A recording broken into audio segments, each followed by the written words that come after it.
ಸಂದರ್ಭದಲ್ಲಿ ಮಾಧ್ಯಮದಲ್ಲಿ ಈ ರೀತಿ ಬರ್ತಾ ಇದೆ ಅಂತ ಹೇಳಿದ್ರು.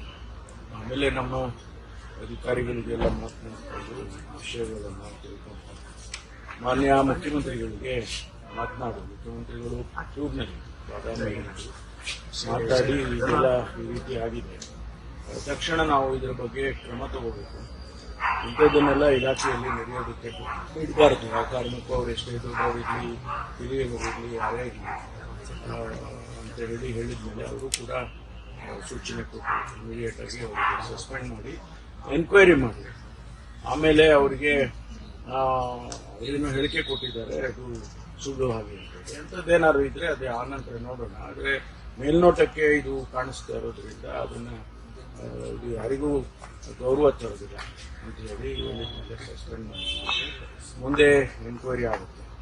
ಎನ್ಕ್ವೈರಿ ಆದಮೇಲೆ ಅದರ ಬೇರೆ ಬೇರೆ ಆಯಾಮಗಳೇನಿದೆ ಅದನ್ನೆಲ್ಲ ತಿಳ್ಕೊಂಡು ಆನಂತರ ಮುಂದಿನ ಕ್ರಮ ತಗೊಳ್ತೀವಿ.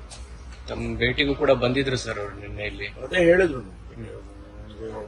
ಮಲಗಿದ್ದೆ ಅಲ್ಲ ನಾನು, ಬಂದಿದ್ರಂತೆ, ನಾನು ನೋಡೋಕ್ಕಾಗಿಲ್ಲ, ನೋಡ್ತಾನೂ ಇರಲಿಲ್ಲ. ಯಾಕೆಂದ್ರೆ ಇಂಥ ಸನ್ನಿವೇಶದಲ್ಲಿ ನಾವು ಬಹಳ ಇದಾಗಿ ಇರಬೇಕಾಗ್ತದೆ. ಅದಕ್ಕೋಸ್ಕರ ನಾನು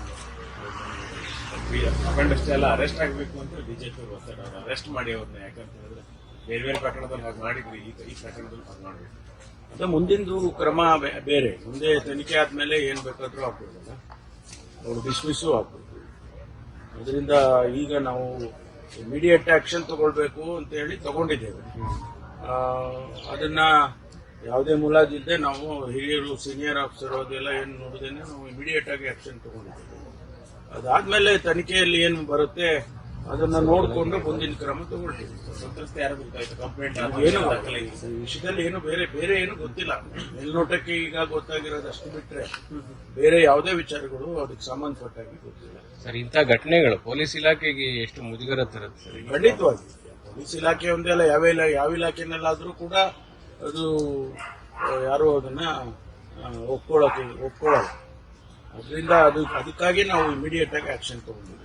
ಮುಖ್ಯಮಂತ್ರಿಗಳು ಕೂಡ ಬಹಳ ಅಪ್ಸೆಟ್ ಆಗಿದ್ದಾರೆ ಸರ್ ಈ ಘಟನೆ ಬಗ್ಗೆ ಅಂತ. ಮುಖ್ಯಮಂತ್ರಿಗಳು ಆಗಿದ್ದಾರೆ, ನಾನು ಆಗಿದ್ದೇನೆ. ಯಾಕೆಂದ್ರೆ ಇದು ನಮ್ಮ ಇಲಾಖೆ ಆದ್ರಿಂದ ನಮಗೂ ಕೂಡ ಇದು ಸರಿ ಕಾಣಿಸೋದಿಲ್ಲ.